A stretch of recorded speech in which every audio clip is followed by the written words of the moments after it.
நாம் டெய்லி விளையாடுறதில்ல, விளையாடணுங்கிற அவசியம் இல்லை அப்படிங்கிற மாதிரி உணர்கிறோம். அது மாதிரி நடனம் ஆட தேவையில்லை அப்படின்னு உணர்கிறோம். டெய்லி டான்ஸ் ஆடணும், அல்லது பாட்டு பாடணும், கதை சொல்லணும், குடும்பத்தினரோடு ஒன்றாக உட்காந்து பேசி சிரித்து சந்தோஷமாக இருக்கணும் அப்படின்லாம் நமக்கு தோணலை. அதே மாதிரி பார்த்திங்கன்னா நல்ல உடற்பயிற்சி செய்யணும் இப்படியெல்லாம் நமக்கு தோணலை. ஆனால் நம்ம திருப்தியாக இருக்கிறோம். வாழ்க்கை அப்படியெல்லாம் நமக்கு தோணலை. டெய்லி விளையாடணும் அப்படி ஆடி பாடணும் அப்படிலாம் நமக்கு தோணவே இல்லை. ஆனால் திருப்தி அடைகிறோம். எப்படின்னா இந்த உணவு, நம்ம இந்த அரிசி, கோதுமை, கேழ்வரகு இதில் சமைக்கப்பட்ட அந்த உணவு இருக்குல்ல, இது என்ன பண்ணுது, நம்மளை விளையாடுவதன் மூலமாக ஒரு மகிழ்ச்சியான வாழ்க்கைக்குன்னு சில நடைமுறைகள் இருக்குது, சில வழிகள் இருக்குது. அந்த வழிகளை கடைபிடித்து தான் நாம் மகிழ்ச்சியாக வாழ வேண்டும். தினமும் விளையாடணும், உடற்பயிற்சி செய்யணும், ஆடணும், பாடணும், கதைகள் சொல்லணும், குடும்பத்தோடு உட்காந்து பேசணும், இந்த மாதிரி நீச்சல் எடுத்து குடிக்கணும். இப்படியெல்லாம் மகிழ்ச்சியாக வாழ்வதற்குன்னு சில வழிமுறைகள் இருக்குது, இயற்கையான வழிமுறைகள். அந்த இதை பின்பற்றாமலே நம்ம என்ன பண்ணுறோம், திருப்தி அடைகிறோம். தினசரி வாழ்க்கையை திருப்தியாக வாழ்ந்தது போன்று ஒரு உணர்வை அனுபவிக்கிறோம். காரணம் என்னென்னா, இந்த தானிய உணவுகள், தானியங்களால் சமைக்கப்பட்ட உணவு, உப்பு போட்டு சமைக்கப்பட்ட அந்த தானியங்களால் சமைக்கப்பட்ட உணவு, இட்லி, பூரி, பொங்கல், தோசை, பரோட்டா, இந்த மாதிரி பிரியாணி, இந்த மாதிரி உணவுகள், அப்புறம் மாமிச உணவுகள், மீன் உணவுகள், முட்டை உணவுகள், இது மனுஷங்களுக்கு அவ்வளோ திருப்தியை தருது. நீ ஆடணுங்கிற தேவையில்ல, டெய்லி விளையாடணுங்கிற தேவையில்ல, பாடணும், கதைகள் சொல்லணும், இதெல்லாம் தேவையே இல்லைப்பா. குடும்பத்தோடு உட்காந்து சந்தோஷமாக பேசி சிரித்து இதெல்லாம் தேவையே இல்லை. ஆனால் உனக்கான திருப்தியே எது தந்துடுது? இந்த இட்லி, பூரி, பொங்கல், தோசை, பரோட்டா, பிரியாணி, சமோசா, பஜ்ஜி, பப்ஸு, இந்த மாதிரி ஐஸ்கிரீமு, பேக்கரி, இனிப்பு உணவுகள், இதை சாப்பிட்டாலே நீ திருப்தி அடைந்து விடுகிறாய். இதை சாப்பிட்டாலே இதை விட வாழ்க்கையில் வேறு என்ன இருக்குது? விளையாடணுங்கிற அவசியம் இல்லை, டெய்லி விளையாடணுங்கிற அவசியம்லாம் இல்லைப்பா. எனக்கு திருப்தியாக இருக்கேன், நான் இந்த சோத்தை தின்னாலே போதும், இந்த தானிய உணவுகளால் சமைக்கப்பட்ட உணவுகளை சாப்பிட்டாலே போதும், நான் இன்று திருப்தி அடைந்து விடுவேன். உப்பு போட்டு சமைச்ச அந்த பரோட்டா, பூரி இதெல்லாம் தின்னாலே, ஃப்ரைட் ரைஸு, கோபி மஞ்சூரியன், இப்படி இதை தின்னாலே போதும், நான் எனது வாழ்வில் வேறு எதையும் செய்ய வேண்டிய அவசியமில்லை, நான் திருப்தி அடைந்து விடுவேன். எனக்கு பெரிய லட்சியமே தேவையில்லை. தினமும் இதை சாப்பிட்றதுக்கான பணத்தை நான் சம்பாதிக்கணும், அதுக்கு ஒரு வேலை செய்யணும், அவ்வளோதான். எனக்கு வேறு எந்த லட்சியமும் கிடையாது. இந்த சாப்பாடு தான் எனக்கு லட்சியமே. சாப்பாடே லட்சியமாக மாறிவிடுகிறது. எது நம்மை ஒரு நல்ல விஷயங்களெல்லாம் செய்யாமல் திருப்தி அடைய வைக்கிறதோ அந்த விஷயம் அதுவே நமக்கு லட்சியமாக மாறிவிடுகிறது. பாருங்கள், நல்ல ஒரு ஆடணுங்கிற அவசியம், பாடணும், விளையாடணும், இதெல்லாம் தேவையே இல்லைப்பா. எனக்கு சாப்பிட்டாலே எனக்கு திருப்தி, அவ்வளோ நல்லா சாப்பிட்டாலே நல்லா இட்லி, பூரி, பொங்கல், தோசை, இது எல்லாத்தையும் சாப்பிட்டாலே எனக்கு திருப்தியை பெற்று விடுகிறேன். வாழ்வதற்கான அந்த அர்த்தத்தை நான் பெற்று விடுகிறேன் அப்படின்னு சொல்லிட்டு மனுஷங்க அந்த அளவுக்கு இது ஒரு போதையாக இருக்கிறது. எது? அரிசி, கோதுமை, கேழ்வரகு என இது போன்ற உணவுகளால் இது போன்ற தானிய உணவுகளில் சமைக்கப்பட்ட இட்லி, பூரி, பொங்கல், தோசை, கேழ்வரகு கூழ், பிரியாணி, மாமிசம், மீன், முட்டை, இது போன்ற உணவுகளெல்லாம், ஐஸ்கிரீமு, பேக்கரி உணவுகள், இது பரோட்டா, இதெல்லாம் மனுஷங்களுக்கு அவ்வளோ திருப்தியை கொடுக்குது. மற்ற எதையும் நீ செய்ய தேவையில்லை. உனக்கு குடும்பம் கூட தேவையில்லை, மனுஷங்க கூட தேவையில்லை, நட்பு கூட தேவையில்லை, நண்பர்கள் கூட உனக்கு தேவையில்லை, உறவு முறை எதுவுமே தேவையில்லை. நீ தனியாகவே இருக்கலாம். ஆனால் எனக்கு வேலைக்கு இந்த மாதிரி சோறு, தானிய உணவுகள் கிடைத்து விட்டாலே போதும், தானியங்களில் சமைக்கப்பட்ட அந்த உணவுகள் கிடைத்து விட்டாலே போதும், நான் தனியாக கூட ஒரு திருப்தியான வாழ்க்கை வாழ்ந்து விடுவேன் அப்படிங்கிற மாதிரி. வேணால் சின்னதாக பேருக்கு வேணால் மற்றவன்ட்ட லைட்டாக பேசிக்கலாம். அப்படி தான் ஆகிப்போச்சு. அந்த மாதிரி தான் இப்போ ஆகிப்போச்சு. யார்கிட்டையும் பெருசாக சும்மா லிமிட்டாக பேசிக்கிறாங்க. அதை தாண்டி வேறு எதுவும் பேசிக்கிறது இல்லை. அந்த அளவுக்கு இது ஒரு போதை உணவு. போதைக்கு அடிமையானவங்க எப்படி இருப்பாங்க? அந்த போதையவே லட்சியமாக வச்சுருப்பாங்க. அந்த மாதிரியான உணவு தான் இந்த தானியங்களால் சமைக்கப்பட்ட உணவுகள். இட்லி, பூரி, பொங்கல், தோசைலாம் அப்படிப்பட்ட உணவுகள் தான். போதை உணவுகள். இந்த உணவுகளுக்கு இப்போ மக்கள் அடிமையாக இருக்காங்க.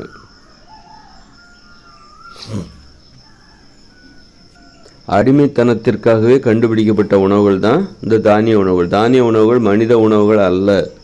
தானிய உணவுகள் என்பது அடிமைப்படுத்துவதற்காகவே கண்டுபிடிக்கப்பட்ட உணவுகள். அடிமைகளுக்கான உணவுகள் இது. அடிமைத்தனத்திற்கான உணவுகள் இது. தற்போதுள்ள இயந்திர அறிவியல் உலகம் அடிமைத்தனத்தால் தான் உருவாக்கப்பட்டது. அடிமைத்தனம்னா என்னென்னா, யாருன்னே தெரியாதவங்க சொல்கிற வேலையை நம்ம செய்கிறோம் பார்த்தீங்களா. நல்லா தெரிஞ்சுக்கோங்க, மனுஷங்க ஒருத்தருக்கு ஒருத்தர் உதவி செஞ்சு தான் வாழணும். உதவிங்கிறது என்னென்னா ரொம்ப மென்மையானது, ரொம்ப குறுகிய நேரத்தில் செய்யக்கூடியது.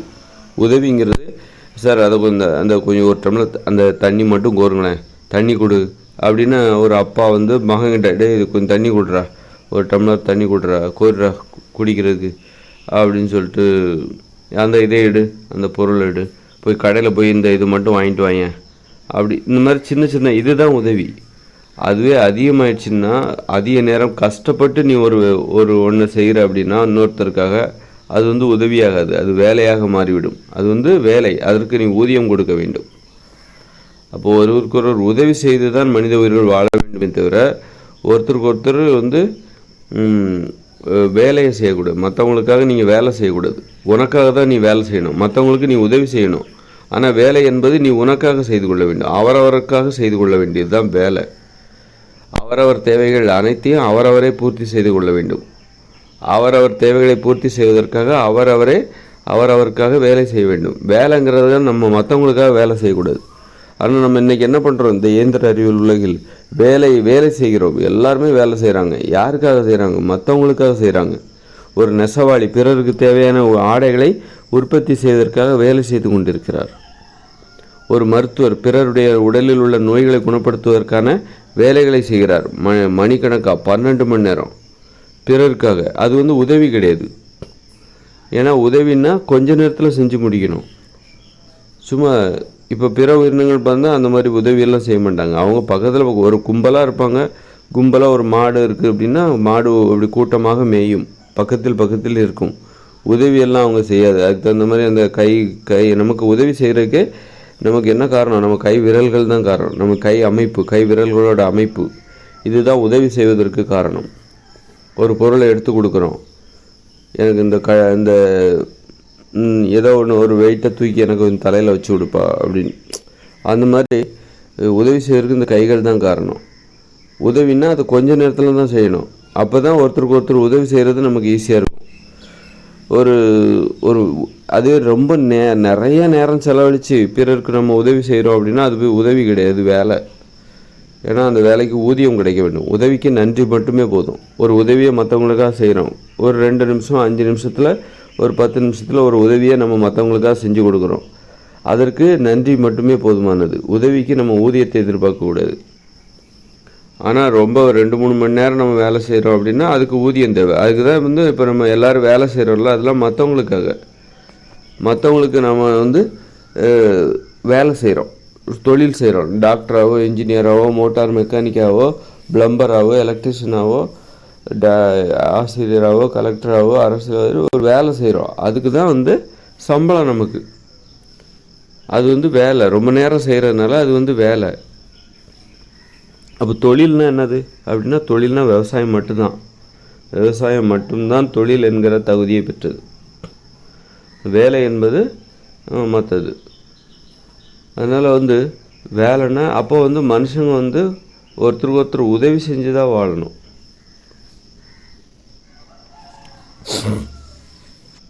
வேலைங்கிறது நமக்கே நாம் செஞ்சுக்கிறது தான்.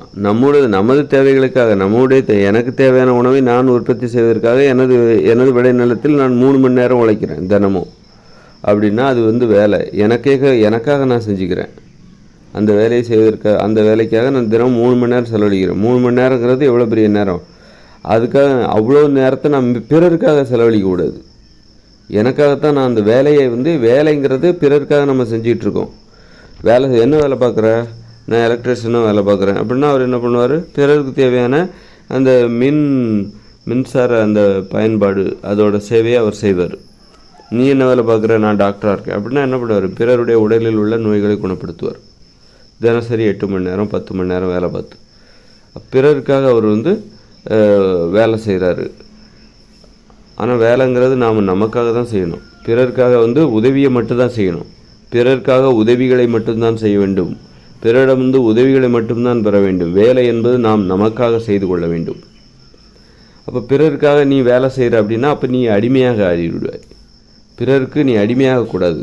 அப்படின்னா பிறருக்கு உதவியை மட்டும்தான் செய்யணும். பிறருக்கு நீ வேலை செய்யக்கூடாது. பிறருக்கு நீ வேலை செஞ்சனாக்கா நீ அடிமை. பிறருக்கு நாம் உதவியை செய்து வாழும்போது அது சுதந்திரம். பிறருக்கு நாம் செய்கின்ற வேலைகளுக்கு ஒரு அளவு இருக்குது. அதுதான் உதவி. கொஞ்ச நேரத்தில் தான் இருக்கணும். 10 நிமிஷம், ரொம்ப ஒரு அரை மணி நேரம், அவ்வளோதான். அதுக்கு மேலெலாம் அதுக்கு மேலே நேரத்தை செலவழித்து பிறருக்காக நீ எதையும் செய்யாத. இது ஒரு கொள்கைக்கு ஒரு கோட்பாடு, ஒரு விதிமுறை அப்படிங்கிற மாதிரி புரிஞ்சுக்கோங்க. இப்படி தான் மனித வாழ்க்கை இருக்க வேண்டும். ஆனால் நம்ம இன்றைக்கி என்ன பண்ணுறோம் அப்படின்னா, பிறருக்காக 18 மணி நேரம்லாம் வேலை பார்க்குறோம். எவ்வளோ பெரிய அடிமைத்தனம் பாருங்கள். ஊதியம், அதுக்கு தான் ஊதியம் தராங்க. அடிமைத்தனத்திற்குத்தான் ஊதியமாக சம்பளம், பணம் கிடைக்கிறது. அதனால் 18 மணி நேரம் பிறருக்காக வேலை பார்க்கிறார்கள். அதுக்குத்தான் அடிமை. அது பேர் தான் அடிமைத்தனம். பிறருக்காக நாம் செய்கின்ற வேலைக்கு பேர் தான் அடிமைத்தனம். இப்போ நாம் நமக்காக என்னென்ன வேலைலாம் செய்வோம் அப்படின்னா, நமக்கு தேவையான உணவுகளை நாமளே விவசாய நிலத்தில் உற்பத்தி செய்ய வேண்டும். நமக்கு தேவையான குடிசைகளை நாமளே அமைத்து கொள்ள வேண்டும். நமக்கு தேவையான ஆடைகளை இயற்கை பொருட்களிலிருந்து கிடைக்கின்ற அந்த இயற்கை பொருட்களை கொண்டு நமக்கு தேவையான ஆடைகளை உருவாக்கி கொள்ள வேண்டும். இப்படி நமக்கு தேவையான வேலைகளை நாமளே செஞ்சுக்கணும். அதுக்கு பேர் உதவி, அதுக்கு பேர் வேலை. பிறருக்கு செய்கிற பிறருக்கு ஒரு உதவி என்னென்னா பகிர்ந்து உண்பது உதவி. ஒரு அம்மா சொல்லுவாங்க, கடைக்கு போயிட்டு வாடா அப்படின்வாங்க. பையன் கடை ஒரு 10 நிமிஷத்தில் செய்யக்கூடியது வேலை. அது உதவி.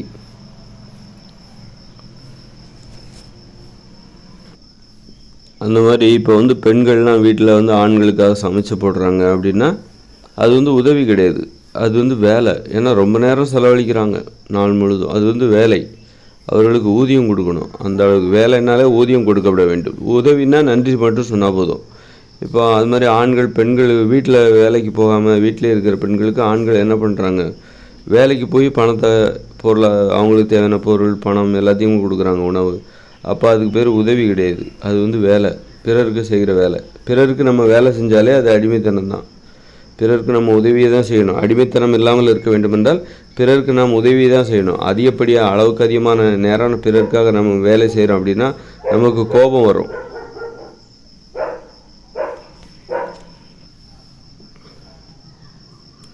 ஆக இந்த இயந்திர அறிவியல் உலகம் பிறருக்கு வேலை செய்கின்ற நடைமுறை கொண்டது. ஒவ்வொருத்தரும் மற்றவங்களுக்காக வேலை செஞ்சாகணும். அதாவது அடிமையாக இருக்கணும். மற்றவங்களுடைய தேவையை நீ பூர்த்தி செய்யணும். பிறருடைய தேவைகளை பூர்த்தி செய்வதற்காக வேலை செய்கிறோம் பாருங்கள், அதுதான் அடிமைத்தனம். எல்லாருமே இன்றைக்கி அடிமைகளாக இருக்கும். அடிமைத்தனத்தால் இந்த இயந்திர அறிவியல் உலக நடைமுறையே அடிமைத்தனம் தான். அடிமைத்தனத்தால் உருவான உலகம் இது. பிறருக்கு தேவையான வீட்டை கட்டி கொடுக்கறது, பிறருக்கு தேவையான ஆடைகளை நெய்து கொடுக்கறது, பிறருக்கு தேவையான உணவை உற்பத்தி செய்வது, பிறருக்கு தேவையான ஆரோக்கியத்தை பார்த்துக்கிறது, உணவை தயார் செய்து ஹோட்டலில் விற்பனை செய்வது. இப்படி இது அடிமைத்தனம் தான் இந்த இயந்திர அறிவியல் உலக நடைமுறை. அப்போ அடிமைத்தனங்கிறது இயற்கையில் கிடையாது. உதவி செய்கிறது தான் இயற்கையில் உண்டு. பிறருக்கு உதவி செய்வது வாழ்வது தான் இயற்கையில் மனித வாழ்க்கையில் ஒரு விதிமுறை இருக்கிறது. பிறருக்காக நீ வேலை செய்ய வேண்டும் அப்படின்லாம் இல்லை. அப்படி இருக்கும்போது அடிமைத்தனம் என்பது ஒரு செயற்கையான நடைமுறை. அப்படிப்பட்ட நடைமுறையில் உருவானதான் தற்போதுள்ள இயந்திர அறிவியல் உலகம். அப்போ பிறர் சொல்வதை கேட்கணும். பிறர் சொல்வதை கேட்கணும் அப்படின்னா நீ அதற்கு ஒரு உணவு தேவை. பிறர் சொல்வதை கேட்டு வேலை செய்யணும். பிறருடைய தேவைகளை பூர்த்தி செய்வதற்காக நீ ரொம்ப நேரம் உழைச்சி வேலை செய்யணும் அப்படின்னா அதற்குன்னு ஒரு உணவு முறை தேவை. அதுதான் இந்த தானிய உணவுகள். நீ சிந்திக்கக்கூடாது, பேசக்கூடாது, ஒருத்தருக்கு ஒருத்தர் பேசாதீங்க. ஏன்னா பேசுனா அந்த சிந்தனை இருந்தால் பேச தோணும். நீ சுயமாக சிந்திக்க ஆரம்பித்தால் நீ பேச தோன்று போகணும், பிறரிடம் பேசுவாய். அது ஒரு அடிமைக்கு அழகல்ல. அதனால் அடிமைகளுக்கு எது அழகுனா பிறர்கிட்ட அதிகமாக பேசக்கூடாது, சுயமாக சிந்திக்கக்கூடாது. சொல்வதை செய்யணும், ஏன் எதுக்குன்னு கேள்வி கேட்கக்கூடாது, சொல்கிறத செய். அதுதான் அடிமைகளுக்கான ஒரு அழகு, அடிமைத்தனத்திற்கான விதிமுறை. அதற்கு ஒரு உணவு தேவை, சொல்கிறத செய்ய வைக்கணும், அதற்கு ஒரு உணவு முறை. இந்த இட்லி, பூரி, பொங்கல், தோசை, இந்த மாதிரி சுவையான செயற்கையான உணவுகள் எது? இந்த அரிசி, கோதுமை, கேழ்வரகு, இதில் சமைக்கப்பட்ட உணவுகள், மாமிச உணவுகள், மீன் உணவுகள், இந்த நம்ம இன்றைக்கி மக்கள் சாப்பிட்டுட்டு இருக்காங்கள, இந்த உணவுகள்லாம் வந்து சொல்கிறத செய்ய வைக்கும், சுயமாக சிந்திக்க விடாது. நான் என்ன சொல்கிறேனோ அதை மட்டும் செய். இதுதான் அடிமைத்தனத்தின் தத்துவம். நான் என்ன கேள்வி கேட்காத, சுயமாக சிந்திக்காத, அப்புறம் வந்து உனது உரிமைகளை பற்றி நீ கவலைப்படாத. அதற்காகவே உருவாக்கப்பட்டது, அடிமைத்தனத்திற்காகவே உருவாக்கப்பட்டது. இதுதான் வந்து சொல்கிறத செய்யணும், சுயமாக சிந்திக்கக்கூடாது. அது ஒரு மனுஷங்க அதிகமாக பேசிக்கவும் கூடாது. அப்புறம் வந்து அவரவர் உரிமை பற்றி கவலைப்படக்கூடாது. விளையாடணும், இந்த ஆசைலாம் உனக்கு வரவே கூடாது. விளையாடணும், அப்புறம் வந்து நீச்சல் அடித்து குளிக்கணும், அப்புறம் வந்து உடற்பயிற்சி செய்யணும், இந்த மாதிரி ஆசைகள்லாம் உனக்கு வரவே கூடாது. வெறும் சாப்பிட்டாலே எல்லா திருப்தியும் அடைஞ்சிடணும். வாழ்க்கையில் எல்லா சந்தோஷத்தையும் அனுபவித்து அந்த திருப்தியை அடைந்து விட வேண்டும். வேலை செய்யணும், படுத்து தூங்கணும், சாப்பிட்ணும், படுத்து தூங்கணும், வேலை செய்யணும், சாப்பிட்ணும், படுத்து தூங்கணும். அந்த மாதிரி ஒரு உணர்வு, ஒரு வாழ்க்கையை ஏற்படுத்துகிற உணவுகள் தான் நம்ம சாப்பிட்ற உணவு. அடிமைத்தனத்திற்காக இந்த உணவை சாப்பிட்டா தான் நம்ம இந்த மாதிரி அடிமைத்தனத்தை ஏற்றுக்கொள்ள முடியும். நம்ம ஏன் பிறர் சொல்கிற வேலையெல்லாம் நாம் ஏன் செய்கிறோன்னா, அந்த வேலையை செஞ்சால் நமக்கு பணம் கிடைக்குது. அந்த பணத்தை வச்சுக்கிட்டு நம்ம வந்து தானியங்களை வாங்கி, உப்பு எல்லாத்தையும் வாங்கி, மாமிசம், மீன், எல்லாம் முட்டை எல்லாத்தையும் வாங்கி சமைச்சு சாப்பிட்றோம். அது ஒரு காரணம். அப்புறம் இந்த காங்கிரீட் கட்டிடம், அப்புறம் பெட்டு, சோஃபா, அப்புறம் வந்து போர்வை, நல்ல சுகமாக ஒரு தூக்கம், இந்த ரெண்டுக்காகவும் நம்ம என்ன பண்ணுறோம்? இந்த அடிமைத்தனத்தை நாம் ஏற்றுக்கொள்கிறோம். இந்த ரெண்டுமே நமக்கு வேண்டாம், எளிமையாக வாழ்வது தான் சரி, எனக்கு பெட்டெல்லாம் பிடிக்காது, உடம்பு வலிக்கும், நான் தரையிலே படுத்துக்கிறேன். அது மாதிரி நான் வந்து இந்த உப்பு போட்டு சமைச்ச உணவுகளை, தானிய உணவுகளை சாப்பிட்றதுக்கு எனக்கு பிடிக்கலை, நான் வந்து இயற்கை உணவுக்கு போகிறேன் அப்படின்னு சொல்கிறான் பாருங்க. அவனுக்கு வந்து அடிமைத்தனம் ஒத்துக்காது. பிறர் சொல்கிற வேலையை வந்து பிறருக்கு உதவி செய்யலாம், பிறரிடம் வந்து உதவி கேட்கலாம், பிறருக்கு உதவி செய்யலாம். ஆனால் பிறருக்காக வேலை செய்வது அப்படிப்பட்டவங்களுக்கு அவர்களால் சகித்து கொள்ளவே முடியாது. இப்போ அந்த கேட்டகரி தான் நான்லாம். அதனால் எனக்கு வந்து அடிமைத்தனம் வந்து என்னால் ஏற்றுக்கொள்ளவே முடியாது. எனக்கு வந்து இங்கே வந்து பெட்டு தேவையில்லை, பெட்டிலலாம் நான் படுக்க மாட்டேன், நான் தரையில் தான் படுப்பேன், பாயில் தான் படுப்பேன். பெட்டில் படுத்தா உடம்பு வலிக்கும். அது மாதிரி உணவு முறையும் பார்த்திங்கன்னா எனக்கு பழங்கள், காய்கறிகள் அந்த மாதிரி தான் போயிட்டுருக்கு. அப்படி இருக்கும்போது நான் எதுக்காக மற்றவங்களுக்கு வந்து அடிமையாக இருக்கணும், மற்றவங்களுக்கு நான் எதுக்காக வேலை செய்யணும்? நான் என்னுடைய வாழ்க்கை வந்து ஒரு எளிமையாக இருக்குது. அப்படிங்கும்போது நான் அப்போது வந்து அந்த மாதிரி அடிமைத்தனத்துக்கு நான் உடன்பட மாட்டேன். இப்போ என்ன மாதிரி தான் இந்த மாதிரி அடிமைத்தனத்துக்கு யார் உடன்பட மாட்டாங்கன்னா, அவர்களுக்கு இந்த தானியங்களால் சமைக்கப்பட்ட உணவுகள் தேவையில்லை, அது மாதிரி பெட்டு, தலைவாணி, இந்த மாதிரி சொகுசு அவர்களுக்கு தேவையில்லை, ஏசி இதெல்லாம் தேவையில்லை, டிவியெல்லாம் பெருசாக தேவையில்லை, மொபைல் ஃபோன் பெரிய சுமை, இதெல்லாம் வந்து இதையெல்லாம் எதிரியாக பார்ப்பவர்கள் கண்டிப்பாக அடிமைத்தனத்துக்கு உடன்பட மாட்டார்கள். இதெல்லாம் ஒருவருக்கு எதிராக மாறும்போது, இப்போ வந்து இந்த பெட்டு அல்லது வந்து தானியங்களால் சமைக்கப்பட்ட உணவு இதெல்லாம் ஒருத்தருக்கு எதிராக மாறும்போது, எதிரானதாக தெரியும் போது, ஏன்னா உடல் ஆரோக்கியத்துக்கு எதிரானது இந்த தானிய உணவுகள், உடல் ஆரோக்கியத்துக்கு எதிரானது. இந்த பெட்டு, சோஃபா, ஏசி, இந்த ஃபேனு இதெல்லாம் வந்து உடல் ஆரோக்கியத்துக்கு எதிரானது. அது வந்து உடல் ஆரோக்கியத்திற்கு எதிராக ஒருவருக்கு தெரிய ஆரம்பித்து விட்டாலே இந்த அடிமைத்தனத்தை அவர் ஏற்றுக்கொள்ளவே மாட்டார். ஏன்னா இந்த காங்கிரீட் கட்டடம் அல்லது வந்து இந்த பெட்டு, சோஃபா அல்லது வந்து இந்த மாமிச உணவு, மீன், முட்டை, இட்லி, பூரி, பொங்கல், தோசை இதெல்லாம் எனக்கு எதிரானது, இதை நான் சாப்பிட்றதே இல்லை, இதை நான் பயன்படுத்த விரும்பவே இல்லை, இதனை நான் வெறுக்கிறேன் அப்படின்னு ஒருத்தர் உணர ஆரம்பிச்சிட்டாலே அவர் அடிமைத்தனத்தை ஏற்றுக்கொள்ள மாட்டார். ஏன்னா அடிமைத்தனத்தை நாம் ஏற்றுக்கொண்டதுக்கு காரணமே இந்த மாதிரியான தானியங்களால் சமைக்கப்பட்ட உணவுகள் நமக்கு கிடைக்கிது. அப்புறம் வந்து நல்ல பெட்டு, சோஃபா, நல்லா போத்திக்கிட்டு நல்லா ஏசி, இந்த மாதிரியான சொகுசான வசதிகள், டிவி பார்க்குறோம், மொபைல் ஃபோன் பார்க்குறது, இந்த மாதிரியான வசதிகள். இதுக்காக தான் நம்ம இந்த அடிமைகளாக இருப்பதற்காக, பிறருக்கு வேலை செய்வதற்காக நாம் சம்மதித்திருக்கிறோம். பிறருடைய தேவைகளை பூர்த்தி செய்வதற்காக நாம் சம்மதிப்பதற்கு இதுதான் காரணம். இந்த மாதிரியான வசதிகள் தான் காரணம். இந்த மாதிரி வசதிகள், ஆனால் இந்த மாதிரியான வசதிகள் வந்து ஒருவருக்கு எதிரானதாக தெரியும் போது இது வந்து எதிரானது, உடல் ஆரோக்கியத்திற்கு எதிரானது அப்படின்னு ஒருத்தர் உணர ஆரம்பிச்சிட்டாலே அவருக்கு வந்து பிறருக்கு அடிமையாக இருக்கவே மாட்டார். அவர் சுதந்திரமாக தான் இருப்பார். பிறருக்காக உதவி தான் செய்வாரே தவிர பிறருக்காக வேலைகளை செய்ய மாட்டார். ரொம்ப நேரம் செலவழித்து பிறருக்கு வேலைகளை அவர் செய்யவே மாட்டார். இப்படித்தான் வந்து இந்த இயந்திர அறிவியல் உலகம் எப்படி வந்து செயலிழக்க போகுது அப்படின்னா, இனிமேல் பிறக்கிற குழந்தைகளுக்கு வந்து அவங்க வந்து இந்த மாதிரி பெட்டு, சோஃபா, ஏசி இதெல்லாம் பெருசாக அவங்களுக்கு பிடிக்காது. இப்போ அதை அவங்க விரும்ப மாட்டாங்க. அதே மாதிரி வந்து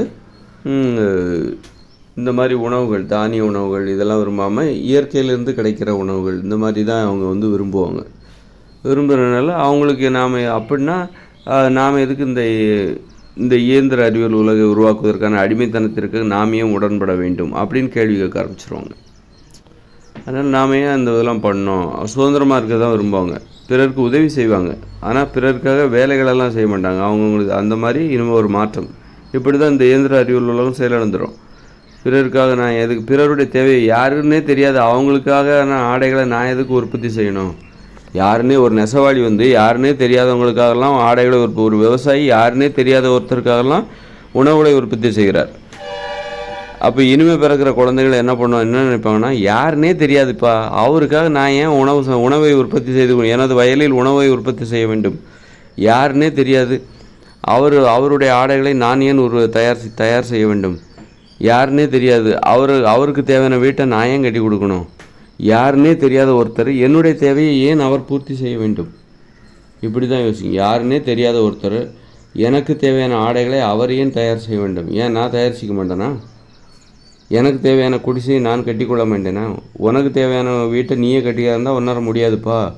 உனக்கு தேவையான குடிசையை தான் உன்னால் கட்ட முடியும். அது போதுமா உனக்கு? போதும். அப்படி எனக்கு தேவையான குடிசையை நானே கட்டிக்கொள்ள சம்மதித்தால் பிறருக்கு தேவையான வீட்டை நான் கட்டி கொடுக்கணுங்கிற அவசியம் இல்லை. நான் ஒரு கொத்தனாராவோ சித்தனாராவோ இருக்க வேண்டிய அவசியம் இல்லை. அந்த மாதிரி பிறருடைய நான் வந்து நேர்மையாக இருக்கணும் அப்படின்னா, எது நேர்மைன்னா, யாருன்னே தெரியாதவங்களுக்காக நான் ஏன் வந்து அவங்களோட தேவையை பூர்த்தி செய்யணும்? யாருன்னே தெரியாதவங்களுடைய உடலில் உள்ள நோயை நான் ஏன் குணப்படுத்த வேண்டும்?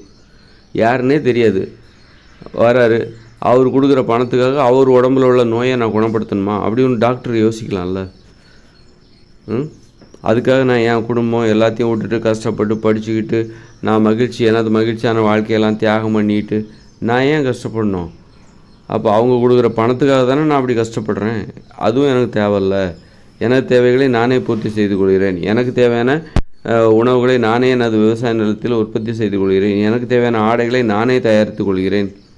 இப்படி இனிமேல் பிறக்கிற குழந்தைங்க யோசிப்பாங்க. இதானே நேர்மையாக இருக்க முடியும்? தேவையில்லாத வேலை தானே. யாரோ ஒருத்தருக்காக, யாருன்னே தெரியாதவங்களுக்காக, அவங்க எந்த நாட்டில் இருக்காங்களோ தெரியாது. இப்போ நான் வந்து ஒரு நெசவாளின்னு வச்சுக்கோங்களேன். நான் வந்து ஒரு துணிமணியை உற்பத்தி செய்கிறேன் அப்படின்னா, நான் உற்பத்தி செய்கிற ஒரு துணிமணியை நான் ஒரு திருடன் கூட வாங்கலாம், ஒரு கொலைகாரன் கூட வாங்கலாம் பணம் கொடுத்து. கடையில் வந்து ஒரு பணம் கொடுத்து அதை நுகர்வோருங்கிறது யார்? அவங்களில் பல பேர் இருப்பாங்க. திருடங்க இருப்பாங்க, ஏமாத்துறவங்க இருப்பாங்க, கொலைகாரன் இருப்பான், கொள்ளைக்காரன் இருப்பான். அப்போ அவனுக்கு தேவையெல்லாம் நான் உற்பத்தி பண்ணிகிட்டு இருக்கேன் பாருங்கள். எவ்வளோ கேவலமான ஒரு நடைமுறை பாருங்கள். ஒரு மருத்துவர் இருக்கார், அவர்கிட்ட சிகிச்சைக்கு வர்றவங்க அவங்க யாராக வேணாலும் இருக்கலாம். அவங்க வந்து திருடர்களாக இருக்கலாம், கடன் வாங்கிட்டு திருப்பி கொடுக்காம ஏமாற்றுகிற வழக்கம் உடையவர்களாக இருக்கலாம், கொலைகாரர்களாக இருக்கலாம். மருத்துவருக்கு அதெல்லாம் தெரியாது. அதெல்லாம் மருத்துவருக்கு தேவையில்லை. உன் உடம்புல என்னப்பா இருக்குது? இப்போ வந்து கொலைகாரர்களுக்கும் கொலை செய்தவர்களுக்கு கூட உடம்புல காய்ச்சல் வரும். திருடுகிறவர்கள் கொள்ளையடிப்பவர்கள் அவர்கள் கூட உடம்புல நோய் வரும். அவர்களும் என்ன பண்ணுவாங்க? மருத்துவர்கிட்ட தான் போவாங்க. இப்போ பலாத்காரம் பண்ணவங்க வெளியே தெரியாமல் பெண்களை பலாத்காரம் செய்தவர்கள் அவங்களும் இருக்காங்க.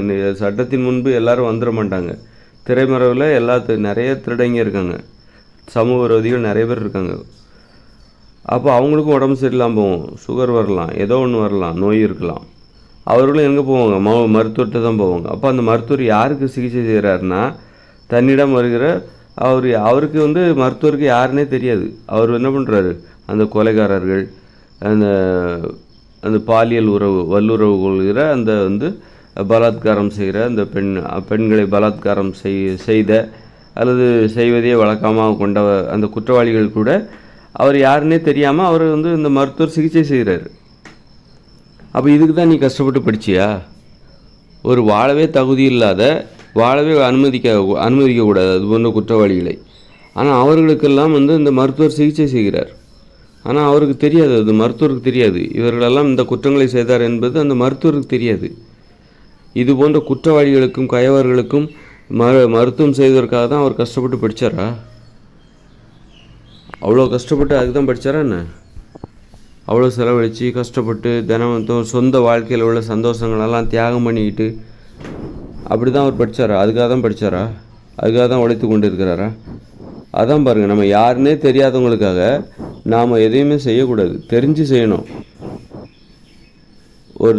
ஒருத்தரை பாத்திரம் மருந்து பிச்சை போடணும் அப்படின்னா என்ன அர்த்தம் அப்படின்னா, பாத்திரம் மருந்து பிச்சை போடணும்னு சொல்லக்கூடாது, உதவி செய்யணும். உதவி செய்வதற்கு கூட ஒரு தகுதி வேணும். நம்ம ஒருத்தர் கேட்குற உதவி அவன் நல்லவங்களாக இருந்தாலும் செய்வோம், தெரிஞ்சவங்களாக இருந்தால் தான் உதவி செய்வோம். ஒருத்தர் எப்படிப்பட்ட ஒரு மோசமானவர், கொலைகாரர், கொள்ளைக்காரர், திருடர்னால் நம்ம அவங்ககிட்ட பழகவே மாட்டோம், அவங்களுக்கு நம்ம உதவியும் செய்ய மாட்டோம். ஆனால் பணம் கொடுத்தா நீங்கள் யாருக்கு வேணாலும் வேலை செய்வீங்க. பணம் கொடுத்தால், பணம் கிடைப்பதாக இருந்தால் நீங்கள் யாருக்கு வேண்டுமென்றாலும் வேலை செய்வீர்கள். ஒரு மருத்துவர் பாருங்கள், அவர்கிட்ட வர்ற அந்த கொலைகாரர்கள் பல கொலைகளை செஞ்சுருப்பான், ஆனால் வெளியே தெரியாமல் பல கொலைகள் செஞ்ச குற்றவாளிகள் கூட இந்த உலகத்தில் நடமாடிட்டு தான் இருக்காங்க. அப்படிப்பட்டவர்களுக்கு கூட உடம்புல நோய் வருது அப்படின்னா உடனே என்ன பண்ணுவாங்க? மருத்துவர்கிட்ட போவாங்க. மருத்துவர்களுக்கு அவங்க தெரியாது இவ்வளோ பெரிய குற்றங்கள் செஞ்சாங்கன்னு சொல்லிட்டு அவருக்கு தெரியாது. அவரிடம் சிகிச்சை பெற நோயாளிகள் வந்து அதில் திருடர்கள் இருப்பாங்க, நல்லவங்க இருப்பாங்க, கெட்டவங்க இருப்பாங்க, சமூக விரோதிகள் இருப்பார்கள், பாலியல் குற்றவாளிகள் இருப்பார்கள், எல்லாருமே இருப்பாங்க. இங்கெல்லாம் நிறைய குற்றங்கள் நடக்குது, நமக்கு தெரியாது, வெளியில் தெரியாது. ஆனால் அது போன்ற குற்றவாளிகள் உடம்பு சரியில்லைன்னா மருத்துவர் அவர்களுக்கு சிகிச்சை செய்து கொண்டிருப்பார். ஆனால் அவருக்கு தெரியாது இவங்க இந்த மாதிரி குற்றம் செய்தாங்க. தெரிஞ்சுன்னா அவர் செய்ய மாட்டார், செய்ய மாட்டார், அது அடுத்த விஷயம். ஆனால் வந்து அதெல்லாம் அவர் தெரிஞ்சிக்க போகிறதில்ல. ஆனால் அப்படிப்பட்டவர்களுக்காக பணம் கிடச்சிதுன்னா அவர் செஞ்சிட்ருக்கார், செய்ய வைக்கிது இந்த உலகம். அது மாதிரி பார்த்திங்கன்னா ஒரு நெசவாளி ஆடை நெய்கிறார். அந்த ஆடையை யார் நெய்கிறா அப்படின்னா எவனோ ஒரு குற்றவாளியாக கூட இருக்கலாம்ல. இந்த உலகத்தில் குற்றவாளிகளுக்கா பஞ்சம்?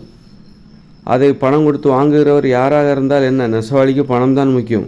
அதை வாங்குகிறவர்கள் சமூக விரோதிகளாக இருப்பார்கள், எந்த நாட்டிலே இருக்கலாம்.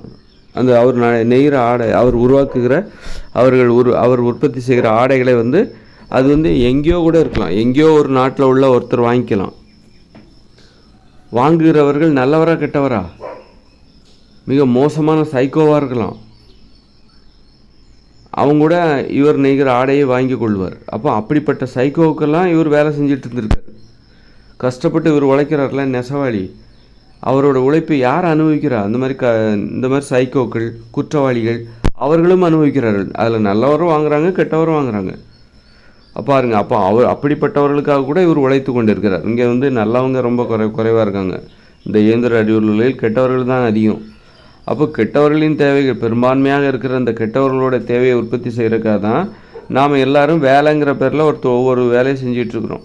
நான் டாக்டராக இருக்கிறேன், இன்ஜினியராக இருக்கிறது, அல்லது ஆசிரியராகவோ கலெக்டராகவோ அரசியல்வாதியாகவோ இருக்கிறது, நெசவாளியாக இருப்பது, பிளம்பராக இருக்கிறது, எலக்ட்ரிஷியனாக இருக்கிறது, ஒரு இன்ஜினியராக இருக்கிறது, கொத்தனாராக இருக்கிறது.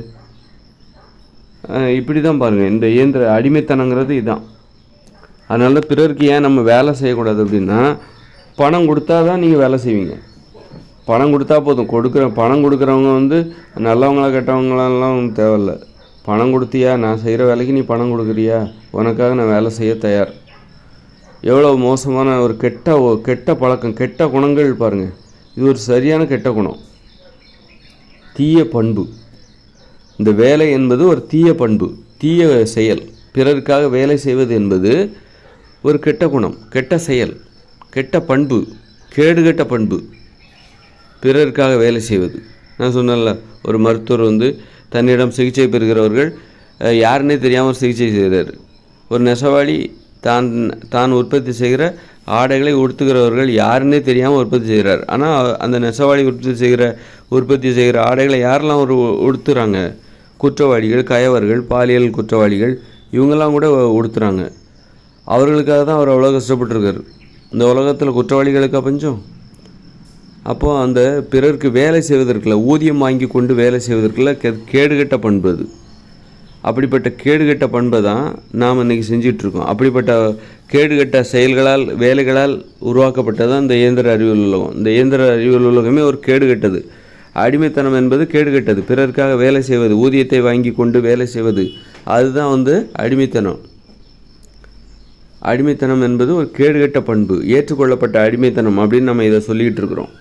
இது ஏற்றுக்கொள்ளப்பட்ட அடிமைத்தனம். எதற்காக ஏற்றுக்கிட்டோம் அப்படின்னா, இந்த தானிய உணவுகள், தானியங்கள் அந்த பணத்தை வாங்கி நம்ம ஒரு பிறருக்காக வேலை செஞ்சால் அவங்க சம்பளம் கொடுப்பாங்க. அந்த சம்பளத்தை வாங்கி நம்ம என்ன பண்ணுவோம், அரிசி, கோதுமை, கேழ்வரகு இது போன்ற உணவுகளை வாங்குவோம். தானிய உணவுகளை வாங்கி சமைச்சு சாப்பிடுவோம். அப்புறம் அதன் மூலம் அந்த பணத்தை கொண்டு என்ன பண்ணுவோம், மேலே பெட்டு எல்லாம், சோஃபா, டிவி இதெல்லாம் வாங்குவோம். இந்த சொகுசான வாழ்க்கைக்காக நாம் பிறருக்காக வேலை செய்கிறோம். பிறருங்கிறது யாருன்னா அவங்க எல்லோரும் பெரிய நல்லவங்களா, அவங்க எல்லாருமே நல்லவங்களா என்ன?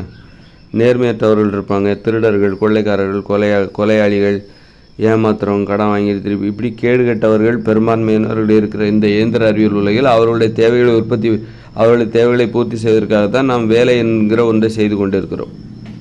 எவ்வளோ கேவலமான உலகம் பாருங்கள். அப்போ இது இப்போ நான் சிந்திக்கிறேன், இது வெறும் சிந்தனை, பேசுகிறதுக்கு நல்லா இருக்குன்னு நினச்சிட்டு கேட்குறதுக்கு நல்லா இருக்குன்னு சொல்லிட்டு போகிறதுக்கு விஷயம் கிடையாது. இது போய் மூளையில் போய் ஆக்டிவேட் ஆகும். நான் சிந்திக்கிறேன் அப்படின்னா ஓஹோ அப்படின்னு எனக்கு தெரிய வருது. நான் உடன்பட மாட்டேன். நான் இப்படி பேசுகிறேன்னா எனக்கு பிறருக்காக வேலை செய்வது எனக்கு பிடிக்காது, எனக்கு வராது. நான் உடன்பட மாட்டேன். என்னால் உணர்வுபூர்வமாக ஈடுபட முடியாது. நான் இப்படி சிந்திக்கிற என்னால் பிறருக்கு ஒரு வேலை, நான் ஒரு எலக்ட்ரிஷியனாவோ, ஒரு பிளம்பராகவோ, ஒரு மோட்டார் மெக்கானிக்காவோ, ஒரு கலெக்டராகவோ, ஒரு அரசியல்வாதியாகவோ, ஒரு நெசவாளியாகவோ நான் வேலை பார்க்குறதுக்கு நான் விரும்ப மாட்டேன். ஏன்னா இது ஒன்றும் புனிதமான வேலை ஒன்றும் கிடையாது. இது பிறருக்காக வேலை செய்கிற இந்த அடிமைத்தனம் இருக்குல்ல, இது ஒன்றும் புனிதமானது கிடையாது. இது கேவலமானது. இந்த அடிமைத்தனம் என்பது கேவலமானது. எவ்வளோ கேவலமானது பாருங்கள். நாம் பிறருக்காக வேலை செய்கிறோம். நமது உழைப்பை அனுபவிக்கிறவர்கள் அவங்க எப்படிப்பட்டவங்க, கெட்டவங்களாகவும் இருப்பாங்க. கெட்டவங்க தான் இந்த உலகத்தில் அதிகமாக இருக்காங்க. அவர்களுக்காகவா நான் இவ்வளோ கஷ்டப்படுறேன்? வெறும் பணத்தை கொடுத்துட்டா நான் யாருக்காக வரேன்? அப்போ நாமெல்லாம் கூலிப்படையினர். அப்போ இந்த உலகத்தில் இருக்கிற அத்தனை பேரும் கூலிப்படையினர். கூலி கொடுத்துட்டா என்ன வேணாலும் பண்ணுவோம். நம்ம யாருடைய தேவைகளை வேணாலும் பூர்த்தி செய்வோம். அந்த மாதிரி தான் நம்ம இருந்துகிட்ருக்கோம். அதனால் இது நான் சிந்திக்கிறேன் அப்படின்னா, இது என் மூளையில் அந்த கருத்து பதிஞ்சு அதுக்கு தகுந்த மாதிரி என்னை மாற்றும். ஏன்னா அதோட கட்டுப்பாட்டில் தான் இருக்குது. அதோட சிந்தனை தான் என் கைகள் வேலை செய்யும். நான் அப்போ அதுக்கு தகுந்த மாதிரி தான் என்னால் ஒரு பிறருக்கு தேவையான வேலைகளை செய்கிறதுக்கு நான் உடன்பட மாட்டேன். இதுதான் இனிமேல் பிறக்கிற குழந்தைகளுக்கு இப்படிப்பட்ட இந்த புரிதல் இருக்கும். அது அவங்களுக்கு தெரியாது, அது அவங்களுக்கு தெரியாமல் இருக்கும். ஆனால் எப்படின்னா, கடந்த காலத்தில் 50 வருஷத்துக்கு முன்னாடி வரைக்கும் நம்ம சண்டை போட்டுக்கிட்டு இருந்தோம். இப்போ உள்ள பசங்க சண்டை போடுறாங்களா என்ன? சண்டை போடுறதில்ல. போர்னு போகிறாங்களா? இல்லை. போரிடுவதற்காக வெறிபிடித்து அலைந்த கூட்டங்கள் 100 வருஷத்துக்கு முன்னாடி இந்த உலகம் முழுக்க இருந்தது. மன்னர்கள், சிற்றரசர்கள் அப்படின்னு. அப்புறம் இப்போ பார்த்தா அமைதியாக இருக்காங்க. இப்போ பிறக்கிற குழந்தைகளுக்கு போரிடணும், குத்தணும், வெட்டணும் அப்படிங்கிற எண்ணமே இல்லை. அதே மாதிரி தான். காரணம் என்னென்னா, போரிடுவது அநியாயமான செயல், நம்மளே நாமே ஏமாற்றி கொள்கிற செயல், மனிதாபிமானமற்ற செயல். போரிடுறது கூட ஊதியம் வாங்கி கொண்டு தான் அவங்க போரிடுறாங்க. பிறரை கொலை செய்கிறார்கள், ஊதியம் வாங்கி கொண்டு பிறரை கொலை செய்கிறார்கள். கூலிப்படையினர், நம்மெல்லாம் கூலிப்படையினர். அப்போது இந்த புரிதல் இருக்குல்ல, இந்த கடந்த காலத்தில் அந்த போன தலைமுறையினர், நமது முன்னோர்கள், நம்மளை விட பெரியவங்க போன தலைமுறையில் இருக்காங்கள்ல, அவங்க போரிட்டு சண்டை போட்டு சண்டை போடுறது முட்டாள்தனம்பா அப்படின்னு அவங்க புரிஞ்சுக்கிட்டாம பாருங்க. அந்த புரிதல் தான் இப்போ பிறக்கிற குழந்தைகள்கிட்ட வேலை செய்யுது. இப்போ பிறக்கிற குழந்தைகள்கிட்ட வேலை செய்யுது. அந்த புரிதல், போரிடக்கூடாது என்கிற புரிதல் கடந்த தலைமுறையினருக்கு ஏற்பட்டதில்லை. அந்த புரிதல் தான் இப்போ நம்மக்கிட்ட வேலை செய்யுது. நாம் இன்றைக்கி போரிடாமல் இருக்கோம்னா கடந்த காலத்தில் அவர்களுக்கு ஏற்பட்ட அந்த அனுபவ புரிதல் தான் நம்மக்கிட்ட வேலை செய்யுது. நம்ம இந்த சின்ன பசங்களாம் இன்றைக்கி இப்போ பிறக்கிற குழந்தைகள்லாம் போரிடுவதில்லை, போரிட விரும்புவதில்லை, மகிழ்ச்சியாக வாழ விரும்புகிறார்கள். அதெல்லாம் கடந்த காலத்தில் மனுஷங்களுக்கு ஏற்பட்ட அனுபவத்தினால் ஏற்பட்ட ஒரு புரிதல், அது இப்போ வேலை செய்யுது. இப்போ எனக்கு ஏற்பட்ட புரிதல் இருக்குல்ல, இதெல்லாம் நம்ம வேலைன்னு நம்ம செய்கிறோம். நமது உழைப்பை எவன்லாம் தகுதி இல்லாதவர்கள்லாம் அனுபவிக்கிறாங்க. அவங்களுக்காக நம்முடைய நேரத்தெல்லாம் செலவழிச்சிட்டு அவங்களுடைய தேவைகளுக்கு பூர்த்தி செய்கிறதுக்காக நம்ம வேலை செய்கிறோம். ஒரு டாக்டராகவோ, இன்ஜினியராகவோ, மோட்டார் மெக்கானிக்காவோ, ஒரு ஆசிரியராகவோ, கலெக்டராக, அரசியல்வாதியோ வேலை செஞ்சிட்ருக்கோம். நெசவாளியாகவோ வேலை செய்கிறோம். அது எவ்வளோ அப்போ நம்மெல்லாம் கூலிப்படையினரா? அப்படி நான் இன்றைக்கி புரிகிறேன்ல. இந்த புரிதல் நாளைக்கு இனிமே பிறக்கிற குழந்தைகள்கிட்ட வேலை செய்யும். அவர்கள் இந்த வேலையெல்லாம் நான் செய்ய மாட்டேன் அப்படிம்பாங்க. அவர்கள் உயர்ந்தவர்கள், நல்லா தெரிஞ்சுக்கோங்க, நம்மளை விட உயர்ந்தவர்கள். இப்போ போன தலைமுறையில் போரிட்டு கொண்டிருந்தார்கள் அல்லவா? இரண்டாம் உலகப் போர், முதல் உலகப் போர், சிற்றரசர்கள் படையெடுத்து கொண்டு கஜினி அப்படி இப்படின்னு சண்டை போட்டு கிடந்தாங்கல்ல. அவர்களை விட நாம் உயர்ந்தவர்கள் தானே. அவர்கள் இந்த சும்மா சண்டை போட்டுக்கிட்டு நான் தான் உலகத்தை வெளில போகிறேன் அப்படின்னு சொல்லிட்டு சும்மா வேலை இருந்தவங்களெல்லாம் போயிட்டு வாழை வச்சு வெட்டிக்கிட்டு குத்திக்கிட்டு நான் தான் மாவீரன்னு சொல்லிடுறதுக்காக மக்களை கொலை செய்வது, அங்குள்ள வளங்களை கொள்ளையடிப்பது, அங்குள்ள பெண்களை கற்பழிப்பது, இப்படிப்பட்ட வேலைகளை செஞ்சுட்டு இன்றைக்கி நம்ம அதை செய்கிறதில்ல. நாம் போரிட போவதில்லை, போரிட ஆர்வமாக இருப்பதில்லை.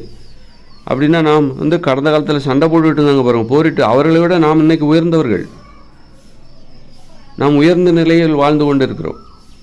ஆனாலும் நமக்கு இன்னும் ஒரு தாழ்வு இருக்குது. இந்த வேலை செய்கிறது, இந்த ஒரு ஆசிரியராகவோ, கலெக்டராகவோ, மெக்கானிக்காவோ, எலக்ட்ரிஷியனாவோ, பிளம்பராகவோ நம்ம வேலை செஞ்சிட்ருக்குறோம்.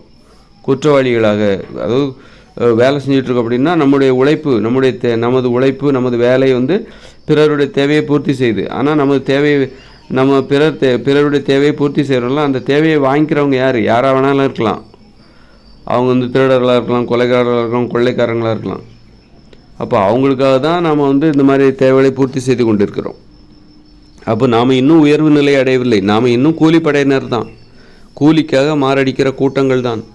அப்போ இந்த புரிதல் நாளைய தலைமுறையினர் வேலை செய்யும். அவங்க அதையும் செய்ய மாட்டாங்க. நான் பிறருக்காக உதவி தான் செய்வேனே தவிர நான் வேலை செய்ய மாட்டேன். எனக்கு தேவையான வேலைகளை தான் நான் செஞ்சுப்பேன்.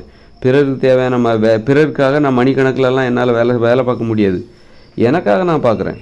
என் குடிசை கட்டுறதுக்காக ஒரு நாள் 2 மணி நேரம் நான் செலவழிப்பேன். அது மாதிரி அது வேணாலும் நான் செய்கிறேன். என் விவசாய நேரத்தில் எனக்கு தேவையான உணவை சாப்பிட்றதுக்காக. இப்போ ஒரு ஆடு மாடு மேயுது, ஆடு மாடு மணிக்கணக்காக அதுக்காக தான் அது மேயுது. ஆடு மாடு மேயுது அப்படின்னா காலையில் ஆரம்பித்து சாயந்தரம் வரைக்கும் மேய்ஞ்சிக்கிட்டே இருக்குது. அவ்வளோ பெரிய வயிற்றை நிரப்பணும்ல. ஒரு யானைக்கு அவ்வளோ பெரிய வயிறு இருக்குது, அவ்வளோ பெரிய வயிற்றையும் நிரப்பணும்ல. அப்போ காலையிலேருந்து மாலை வரைக்கும் அது சாப்பிட்டுக்கிட்டே இருக்கும் வயிற்று. அப்போ அதுக்காக தான் அது வேலை செய்தே தவிர மற்றவங்களுக்காக வேலை செய்யுது, மற்றவங்க வயிற்றை நிரப்புறதுக்காக வேலை செய்யுது. ஒரு மாடு என்ன மற்றவங்களோட வயிற்றை நிரப்புறதுக்காக மேய்ஞ்சிக்கிட்டே இருக்குது. அதுக்காக தான் அது ரொம்ப நேரம் வேலை செய்யுமே தவிர மற்றவங்களுக்காக வேலை செய்யுது. அதுதான் இயற்கை விதி. நாம் இன்றைக்கி என்ன பண்ணுறோம்? மற்றவங்களோட தேவையை பூர்த்தி செய்வதற்காக வேலை செய்து கொண்டு இருக்கிறோம். மற்றவங்களுடைய தேவைகளை பூர்த்தி செய்வார். ஒரு ஆசிரியர் இருக்கார், அவர்கிட்ட படிக்கிற மாணவர்கள், அந்த மாணவர்கள் அவங்க அவங்க பெற்றோர்கள் நல்லவங்களாக இருக்கலாம், கெட்டவங்களாக இருக்கலாம், திருடர்களாக இருக்கலாம். திருடி நிறைய பணம் சம்பாதிச்சிருப்பாங்க, கொள்ளையடித்து ஊழல் பண்ணி நிறைய பணம் சம்பாதிச்சு வச்சுருப்பாங்க. லஞ்சம் வாங்கி ஊழல் பண்ணி ஒரு அரசியல்வாதி என்ன பண்ணுவார்? ஒரு அரசு அதிகாரி அல்ல ஒரு அரசியல்வாதி மக்களை ஏமாற்றி ஊழல் பண்ணி லஞ்சம் பண்ணி திருடி அரசு கஜானாவை திருடி நிறைய பணம். உடனே அவர் என்ன பண்ணுவார்? ஒரு இன்டர்நேஷ்னல் ஸ்கூலில் பிள்ளையை கொண்டு சேர்ப்பார். வருஷத்துக்கு 1 லட்சம் 2 லட்சம் 5 லட்சம் கொடுத்து கட்டணமாக அவங்களுக்கு பாடம் கற்பிக்கிறதுக்கு ஒரு ஆசிரியர். அவர் பெரிய படிப்பெல்லாம் PhDலாம் முடித்து கஷ்டப்பட்டு பயங்கரமாக படித்து இப்போ அவர் யாருக்கு கற்பிக்கிறாரு? இந்த லஞ்சம் வாங்கிட்டு மக்களை ஏமாற்றி ஊழல் பண்ணி பணம் சம்பாதிச்சு தன்னுடைய பிள்ளையை ஒரு இன்டர்நேஷ்னல் ஸ்கூலில் சேர்த்தா இருப்பாருங்க. அப்படிப்பட்ட பிள்ளைக்கு தான் இவர் இந்த ஆசிரியர் பாடம் கற்பித்து கொண்டிருக்கிறார். அப்போ அந்த ஆசிரியர் இவர்களுக்கு பாடம் கற்பிப்பதற்காகத்தான் இவ்வளோ கஷ்டப்பட்டு படித்தாரா? எவ்வளோ பெரிய மோசமான நடைமுறை பாருங்கள். அப்போ இந்த அரசியல்வாதியும் கட்டணம் கொடுக்குறார், கட்டணம் செலுத்துகிறார் அந்த பள்ளிக்கு தனது பிள்ளையை படிக்க வைப்பதற்காக. அதுலேருந்து போகிற அந்த அரசியல்வாதி கொள்ளையடித்த பணத்துலேருந்து தான் அந்த ஆசிரியர்களுக்கு கட்டணமே போகுது, ஊதியமே போகுது. ஊதியம் எங்கிறது கொடுக்கப்படுகிறது? இந்த கட்டணத்தில் மாணவர்கள் செலுத்துகிற கட்டணங்களிலிருந்து தானே அந்த ஊதியம் என்பது இந்த ஆசிரியர்களுக்கு கிடைக்குது. அப்படி இருக்கும்போது இந்த ஆசிரியர்களுக்கான கட்டணம் எங்கேருந்து போகுது? ஒரு அரசியல்வாதி மக்களை ஏமாற்றி கொள்ளையடித்து லஞ்சம் வாங்கி அந்த ஏமாற்றிய பணத்திலிருந்து தான் இந்த ஆசிரியர்களுக்கே கட்டணம் கொடுக்கப்படுகிறது. பாருங்கள், இதுதான் பாருங்கள் எவ்வளோ கேவலமான நடைமுறை இல்லை. நாம் எப்படிப்பட்ட உலகில் வாழ்ந்து கொண்டு இருக்கிறோம், எப்படிப்பட்ட நாமெல்லாம் நல்லவன்னு நினச்சிட்ருக்குறோம். நம்மலாம் எவ்வளோ கேவலமானவங்கிறது இப்போ தெரியுதா? நம்மலாம் கேடுகட்ட கேவலமான ஜென்மங்கள், கூலிப்படையினர். நாமெல்லாம் கூலிப்படையினர், நம்மலாம் குற்றவாளிகள். இந்த உலகத்தில் இருக்கிற அத்தனை பேருக்கும் ஆயுள் தண்டனை தான் கொடுக்கணும். குற்றவாளிகளுடைய தேவைகளை பூர்த்தி செய்வதற்காகவே நம்ம உழைத்து கொண்டிருக்கிறோம். நல்லவங்க இருக்கிறவங்க, நல்லவங்களும் இருப்பாங்க, நல்ல பெற்றோர்களும் இருப்பாங்க அதில். ஆனால் அதில் கெட்ட பெற்றோர்களும் இருப்பாங்கல்ல. நிறைய பால் இருக்குது, ஒரு ஒரு நல்ல அதாவது ஒரு குடம் ஃபுல்லாக நல்ல தண்ணி இருக்குது, அதில் ஒரு துளி விஷத்தை போட்டால் அவ்வளோதானே, முடிஞ்சு போச்சுல்ல. அது மாதிரி நாம் செய்கிற அடிமைத்தனங்கிறது எவ்வளோ மோசமானதுன்னு நல்லா தெரிஞ்சுக்கோங்க. பிறருக்காக உதவி தான் செய்யணுமே தவிர பிறருக்காக வேலை செய்யக்கூடாது. நமக்காக தான் நம்ம வேலை செய்யணும். இந்த புரிதல், நாம் இன்றைக்கும் இந்த புரிதல் தான் இப்போ நான் என்னை உயர்வாக மாற்றுகிறது. இந்த புரிதல் எனக்கு இருக்குது. அதனால தான் என்னால் அடிமைத்தனத்தை, என்னால் கண்டிப்பாக உண்மையை சொல்கிறேன், என்னால் வேலை செய்ய முடியல. பிறருக்காக வேலை செய்ய முடியவில்லை. இந்த வீடியோ போடுறதுக்காக நான் காலைல 4 மணிக்கு எழுந்திரிச்சு வீடியோ போடுறேன். ஏன்னா காலையில் கொஞ்சம் நல்லாயிருக்கும், மனசு ஃப்ரெஷ்ஷாக இருக்கும், நல்ல சிந்தனை நல்லாயிருக்கும். ஆனால் அவ்வளோ கஷ்டப்படுறேன். ஆனால் பிறருக்காக வேலை செய்வதற்கு இது கூட பிறருக்காக செய்கிற வேலை தான். ஆனால் செஞ்சு தான் ஆகணும். இந்த இயந்திர அறிவியல் உலகம் இருக்கிற வரைக்கும் செஞ்சு தான் ஆகணும். பிறருக்காக நான் வேலை செய்து தான் ஆக வேண்டும். ஏன்னா எனக்கும் எனது கடமையை நான் செய்யணும், அதுதான் வேலை. ஆனால் இது என்ன வேலையாக இருக்கிறதுன்னா, பிறருக்காக நான் செய்கிற வேலை என்னவாக இருக்கிறது என்றால், நாம் இந்த விஷயத்தையே புரிய வைக்கிறோம், இந்த வாழ்க்கையை புரிய வைக்கிறோம், இந்த அடிமைத்தனத்தை நான் புரிய வைக்கிறேன், இந்த இயந்திர அறிவியல் உலகின் அந்த ரகசியங்களை நான் உங்களுக்கு புரிய வைக்கிறேன். எனது வேலை அதுவாகவே நான் ஏற்றுக்கொள்கிறேன். இப்போ அடுத்த தலைமுறையினருக்கு அது கூட தேவையில்லை. அவங்க நமக்கு எனக்கு ஏற்பட்ட இந்த புரிதல், என்ன மாதிரி நிறைய பேருக்கு ஏற்பட்ட இந்த புரிதல் இனிமேல் பிறக்கிற குழந்தைகளோட தலையில் மூளையில் வேலை செய்யும். அது அவர்கள் நான் வேலை செய்ய மாட்டேன், பிறருக்காக நான் வேலை செய்ய மாட்டேன் அப்படின்னு சொல்லிடுவாங்க.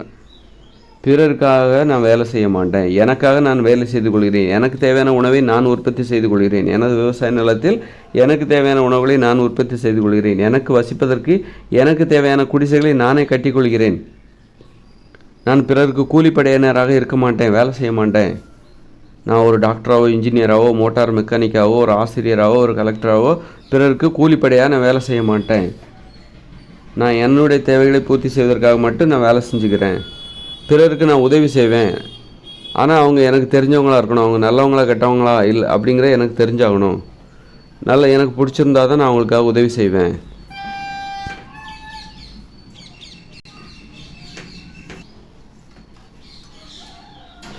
எந்த அளவுக்கு ஒரு உயர்ந்தவர்களாக அவர்கள் வாழப்போகிறார். இப்போ எதிர்கால தலைமுறை எந்த அளவுக்கு நம்மளை விட உயர்ந்தவங்க, நாமெல்லாம் கூலிப்படையினர். ஆனால் அவர்களெல்லாம் அதற்கு கூட சம்மதிக்குவோம். அவர்கள் என்ன சொல்லுவாங்கன்னா, எனக்கு பெட்டெல்லாம் தேவையில்லை அப்படின்வாங்க. பெட்டு இதெல்லாம் தேவையில்லை, ஏசிலாம் தேவையில்லை, டிவி தேவையில்லை, மொபைல் ஃபோன்லாம் தேவையில்லை. இதுக்காக தானே நான் மற்றவங்களுக்கு கூலிப்படையினராக வேலை பார்க்கணும், இதுக்காக தானே யாருன்னே தெரியாதவங்களோட தேவையை நான் பூர்த்தி செய்யணும், அதெல்லாம் எனக்கு தேவையே கிடையாது. போ, உன்னுடைய தேவைகள்லாம் நீ எடுத்துக்கிட்டு போ, நான் குடிசையில் தூங்குவேன், குடிசையில் வசிப்பேன் அப்படின்னு அவங்க சொல்லாமல் சொல்லுவாங்க. பாருங்கள், நீங்கள் நினைக்கலாம் என் பிள்ளைய நான் டாக்டர் ஆக்குவேன், இன்ஜினியர் ஆக்குவேன்னு. ஆனால் அவங்க நினைக்க மாட்டாங்க, அவங்க முடியாதுன்றவாங்க. அதெல்லாம் வேறு அளப்பார் அப்படின்வாங்க.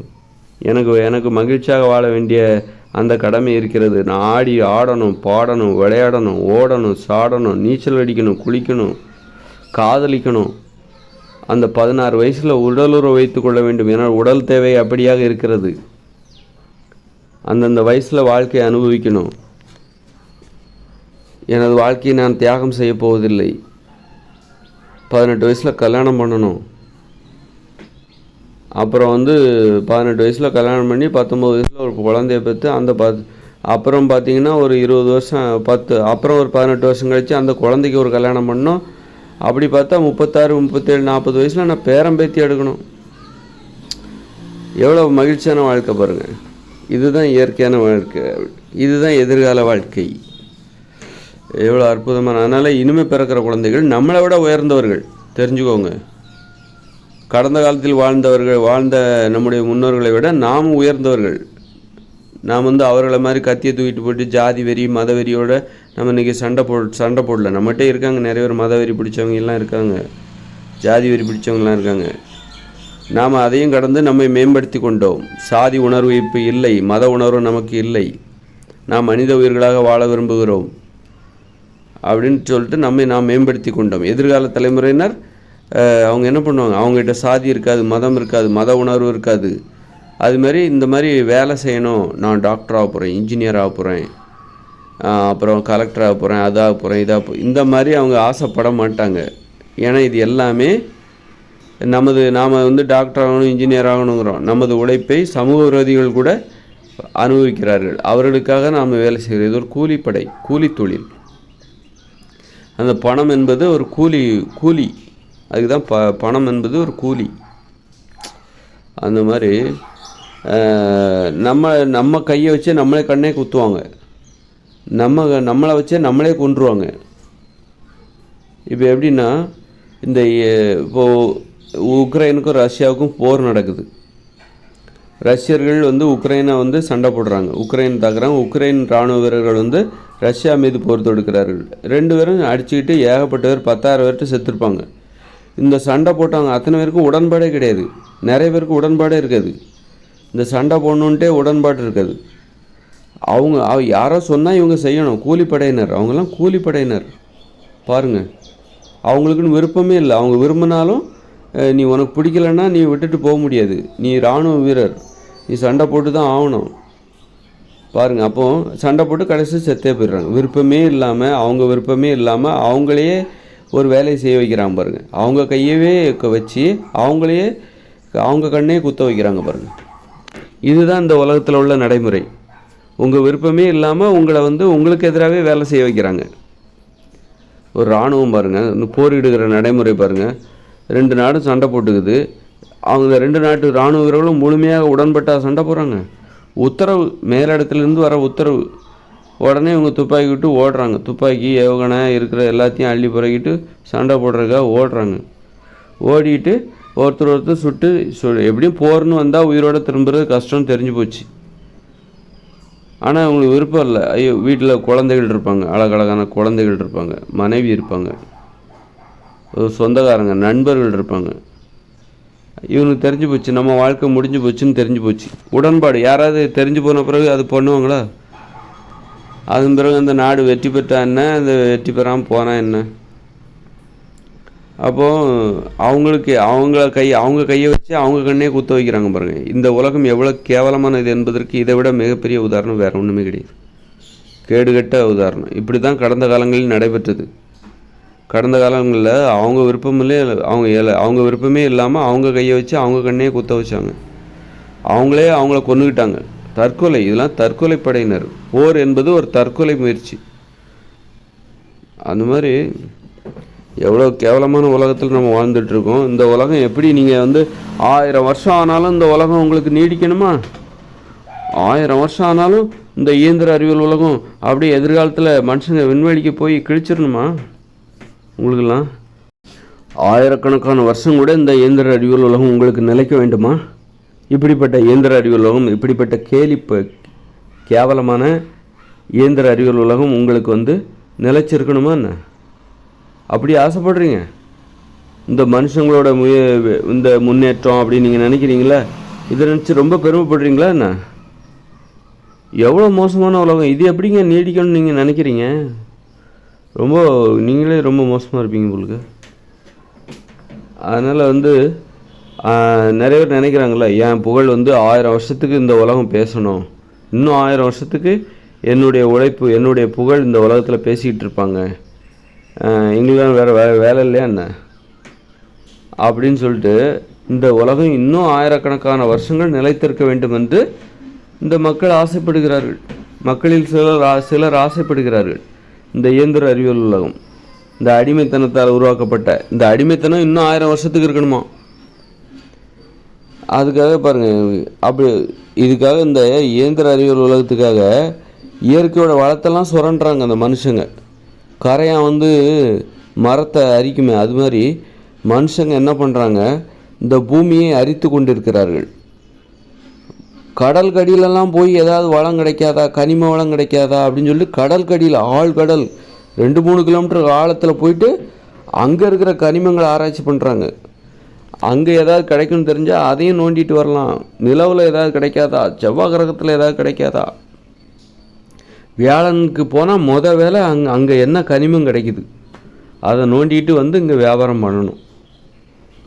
எங்கேயாவது பூமி மாதிரி ஒரு இடம், ஒரு கோள்களை பார்த்துட்டாங்கன்னு வச்சுக்கோங்க, அங்கே பூமியிலேருந்து இங்கேருந்து அங்கே போகிறது ஈஸின்னு வச்சுக்கோங்க. வேலை அங்கே சுதந்திரமாக போய் அதை சுரண்டி அப்படி சுருக்கிடுவாங்க. இந்த கடித்த ஆப்பிள் மாதிரி என்னடா கொஞ்ச நாள் இருந்த எல்லாம் அந்த மாதிரி ஆக்கிடுவாங்க. இந்த பூமியவே அந்த மாதிரி ஆக்க தான் போகிறாங்க கரையான்கள். மனுஷங்க வந்து கரையான்கள். இந்த சொகுசாக வாழ வேண்டும் என்கிற அந்த ஆசை இருக்குது பாருங்கள், அது கரையான்களாக மாற்றி விட்டது. மனுஷங்களை வந்து கரையான்களாக மாற்றி விட்டது. சொகுசாக வாழ வேண்டும் என்கிற ஆசை, இந்த தானிய உணவுகள், இதெல்லாம் சொகுசு உணவுகள், சொகுசு வாழ்க்கை. சொகுசு வாழ்க்கைக்காக அதுக்கு தேவையானது வந்து கனிமங்கள். அதை வந்து பூமிக்கடியிலேருந்து சுரண்டி எடுக்கணும். அதற்கு வந்து மனுஷங்க கரையான்களாக மாறி இந்த பூமியை அரிக்க ஆரம்பிச்சிட்டாங்க. அரித்தா என்னாகும், பூமியை சுருங்கிட்டு போய்ட்டுரும். சுருங்கி ஒரு கட்டத்தில் அவ்வளோதான், அது வந்து சுழலாது. பூமி வந்து சுழலாமல் போயிடும். ஏன்னா அது உருண்டையாக இருக்கிற வரைக்கும் தான் சுழலும். ஒரு உருண்டையான பந்து தான் சுழலும். இப்படி உருட்டி விட்டால் உருளணும் அப்படின்னா அது வட்டமாக இருக்கணும், உருண்டையாக இருக்கணும், அப்போ தான் அது சுழண்டு போகும். இந்த மனுஷங்க என்ன பண்ணுவாங்க, இவங்களெல்லாம் ஒரு 50 வருஷத்துலேயே இவ்வளோ இதை சுரண்டிட்டாங்க, இயற்கை வளத்தை சுரண்டிட்டாங்க. கரையான்களாக மாறி 50 வருஷத்தில் இவ்வளோ பெரிய சுரண்டலை நிகழ்த்தி விட்டார்கள், இயற்கையை சுரண்டி விட்டார்கள். அப்போ இவர்களை இன்னும் 100 வருஷம், இன்னும் ஒரு 200 வருஷம், இன்னொரு 300 வருஷம் இந்த மாதிரியே இருந்தாங்கன்னு வச்சுக்கோங்க. இந்த மாதிரி ஒரு இயந்திர அறிவியல் உலகம் இப்படியே சுரண்டிகிட்டு இருந்தாங்கன்னா இந்த ஆப்பிள் பழம் கடிச்சு இந்த கரையான் அரித்த இந்த பூமி வந்து உருண்டை வடிவத்தை இழந்து விடும். அப்புறம் அது எப்படி சுழலும்? விண்வெளியில் சுழல வேண்டும் என்றால் அதுக்கு உருண்டையாக இருக்க வேண்டும். விண்வெளியில் ஆகாயம் தானே அப்படின்னு நினைக்காதீங்க. ஆகாயமாக இருந்தாலும் அது சுழல வேண்டும். அது சுழல்வதற்கு உருண்டை வடிவம் தேவைப்படுகிறது.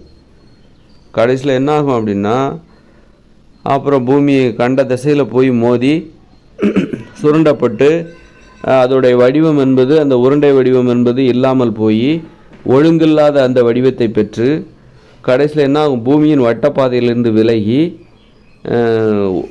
வட்டமாக இருந்தால் தான் அது சுழலும். அதுவே அப்படியே மனுஷங்க சுரண்டி கரையாமல் அரித்த மாதிரி அந்த பூமி தனது அந்த வட்ட வடிவத்தை இழந்து கடைசியில் என்ன ஆகும் அப்படின்னா அது வட்டப்பாதையிலேருந்து விலகி வேறு எங்கேயா போயிடும். எங்கேயா போய் மோதி டமால்னு வெடிச்சிரும். பூமி டமால்னு பூம்னு வெடித்து செதறி அவ்வளோதான், முடிஞ்சது. அதனால் சின்ன கரையான் தான், அதால் ஒரு பெரிய மரத்தையே அரிச்சிட முடியும். ஒரு வீடை வந்து அப்படியே விட்டுருங்க, அங்கே நிறைய மரம், கதவு எல்லாம், பீரோ எல்லாம் இருக்கட்டும், அந்த வீட்டை பூட்டி வச்சுருங்க. பூட்டி வச்சுட்டு ஒரு வருஷம் கழித்து போய் பாருங்கள், எல்லாம் கரையான் அரிச்சிரும், சாப்பிட்ரும்.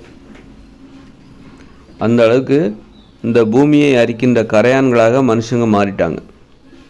சொகுசாக வாழ வேண்டும் என்பதற்காக இயற்கை வளங்களை சுரண்ட ஆரம்பித்து விட்டார்கள். எங்கெங்கெல்லாம் போகிறாங்க பாருங்கள், விண்வெளி, கடல் கடியில், எங்கே இருந்தாலும் விடுறது கிடையாது. அந்த மாதிரி இப்போ ஒரு இமயமலை முழுக்க பயங்கர கனிமங்களாக இருக்குதுன்னு வச்சுக்கோங்களேன், இமயமலையவே சுரண்டிடுவாங்க. அங்கே வந்து மலையே இருக்காது. இங்கே ஒரு மலை இருந்தால் பாரு, 10 வருஷத்துக்கு முன்னாடி எல்லாத்தையும் சுரண்டிட்டாங்க அப்படின்றவங்க. இமயமலைகளில் வந்து ஃபுல்லாக கனிமங்கள் தான் அப்படின்னா அதை அப்படியே அப்பா இது போதும், இதை வச்சு வல்லரசு ஆகிடலாம் அப்படின்னு நினச்சி இந்தியாவே அதை சுரண்ட ஆரம்பிச்சிடும். அந்த மாதிரி தான் வந்து மனுஷங்க வந்து சொகுசான வாழ்க்கைக்காக இந்த தங்களை தாங்களே தின்கிறவர்களாக இந்த பூமிங்கிறது யார்? அதுவும் நாம தான். பூமிங்கிறது யார் அப்படின்னா அது இன்னொன்று கிடையாது. பூமிங்கிறது என்னது? அங்கே நிறைய உயிரினங்கள் இருக்குது, மரம் இருக்குது, ஆடு இருக்குது, மாடு இருக்குது, மனுஷங்க இருக்காங்க. அப்போ இதெல்லாம் சேர்ந்தது தானே பூமி. அப்போ பூமியின் ஒரு அங்கமாக நாமும் இருக்கிறோம். அப்போ இந்த பூமியை சுரண்டுறோன்னா, இந்த சுரண்டி திங்கிறோம் அப்படின்னா நம்மளே தின்னுக்கிறோன்னு அர்த்தம். நம்மெல்லாம் வந்து நரமாமிசம் சாப்பிடுகிறவர்கள், நாம் திங்கிறோன்னு அர்த்தம். இந்த பூமியவே நாம் சுரண்டுறோம். எதை திங்கணும்னு விதிமுறை இருக்குது, அதை மட்டும் தான் திங்கணும். ஆக நாமே நம்மை திங்கிறவர்கள், நரமாமிசம் பிடித்த வெறி பிடித்தவர்களாக நாம் இப்பொழுது வாழ்ந்து கொண்டிருக்கிறோம். இந்த புரிதல் நாளைக்கு வேலை செய்யும், பிள்ளைகள்கிட்ட வேலை செய்யும், இனிமே பிறக்கிற குழந்தைகள்கிட்ட வேலை செய்யும். இந்த புரிதல் அவர்கள் இந்த பூமியின் பாதுகாவலர்களாக மாறிவிடுவார்கள். பூமியின் பாதுகாவலர்களாக இனிமே பிறக்கிற குழந்தைகள் மாறிவிடுவார்கள். அவர்கள் எளிமையாக வாழ்ந்து இந்த ஒரு குற்ற உணர்விலிருந்து நம்மளாம் இன்றைக்கி குற்ற உணர்ச்சியில் இருக்கிறோம். ஒரு சொகுசான வாழ்க்கைக்கு அடிமைப்பட்டு குற்றம் செய்கிறவர்களாக நாம் இருக்கிறோம். குற்ற உணர்ச்சியில் வாழ்ந்து கொண்டு இருக்கிறோம். குற்றங்கள் செய்யும்போது தான் அந்த குற்ற உணர்ச்சி ஏற்படும். அப்படியே குற்ற உணர்ச்சியில் நாம் குற்ற உணர்ச்சிகளால் வாழ்ந்து கொண்டு இருக்கிறோம். எதிர்கால தலைமுறையினர் என்பது அந்த குற்ற உணர்ச்சி அவங்க வாழ்க்கையிலிருந்து குற்றங்கள் செய்வதை நிறுத்தி விடுவார்கள். குற்ற உணர்ச்சியிலிருந்து அவர்கள் விடுபட்டு விடுவார்கள். அவர்கள் நம்மை விட உயர்ந்தவர்கள். அவர்களை நாம் வரவேற்போம். அவர்களுக்கான ஒரு உலகை நாம் உருவாக்கி கொடுப்போம். அப்படிப்பட்டவர்களுக்கான உலகம்தான் நான் கண்டுபிடித்து வடிவமைத்து வைத்துள்ள இயற்கையோடு இணைந்த மனித வாழ்க்கை. அதற்கான வரைபடம் என்னிடம் இருக்கிறது. அதையே நான் யூடியூப்பில் வெளியிடலாம், அல்லது இந்த மாதிரி சமூக வலைதள இதெல்லாம் எனக்கு பாதுகாப்பாக நான் இப்படிலாம் பேசுகிறேன் அப்படிங்கிறதுனால என்னுடைய வீடியோக்கள் உண்மையிலே அனுமதிக்கப்படுமா அப்படிங்கிறது எனக்கு கேள்விக்குறியாக இருக்குது. அதனால் நான் கொஞ்சம் புத்தகமும் எழுதி வச்சுருக்கேன், அதை பிடிஎஃபாக வெளியிடணும். அதனால் கண்டிப்பாக அதற்கான வரைபடமும் என்னிடம் இருக்கிறது. எதிர்கால அதை நான் புத்தகமாக கண்டிப்பாக வெளியிட்டு மக்கள்கிட்ட கொண்டு போய் சேர்க்கணும். பிடிஎஃபாக போட்டுற வேண்டியதான். மற்றபடி நான் என் களத்தில் இறங்கி அந்த அளவுக்கு வேலை பார்ப்பேனா, அதான் சொல்கிறேன்ல, அந்த அளவுக்கு வேலை பார்ப்பது இப்போ எனக்கு ரொம்ப சிரமம். எனக்காக நான் வேலை பார்ப்பேன், ஆனால் மற்றவங்களுக்காக வேலை பார்க்குறது ரொம்ப சிரமம். அதனால் எளிதான வழியை நான் தேடுகிறேன். பிறருக்காக வேலை செய்வதற்கான எளிதான வழியை நான் தேடுகிறேன். நான் களத்தில் கடுமையாக உழைத்து பிறருக்காக வேலை செய்கிற அளவுக்கு அந்த கடினமான அந்த தன்மை, முரட்டு குணம், அந்த அடிமைத்தனம் எனக்கு இல்லை. அதனால் பிறருக்காக வேலை செய்வதற்கான ஒரு மென்மையான வழியை தேர்ந்தெடுத்து எப்படியா கொண்டு போய் சேர்க்க வேண்டியதான். எளிதாக அதை பிடிஎஃபாக மாற்றி எப்படி எல்லாத்துக்கும் அந்த வரைபடத்தை எல்லாத்துக்கும் கொண்டு போகிறது. வரைபடத்தோட ஒரு 50% வேலை நடந்துகிட்ருக்குது. இன்னொரு 50% வேலை, அதையெல்லாம் வரைபடத்தை வரையணும், அவ்வளோதான். 50% வேலை. சரி, ஓகே.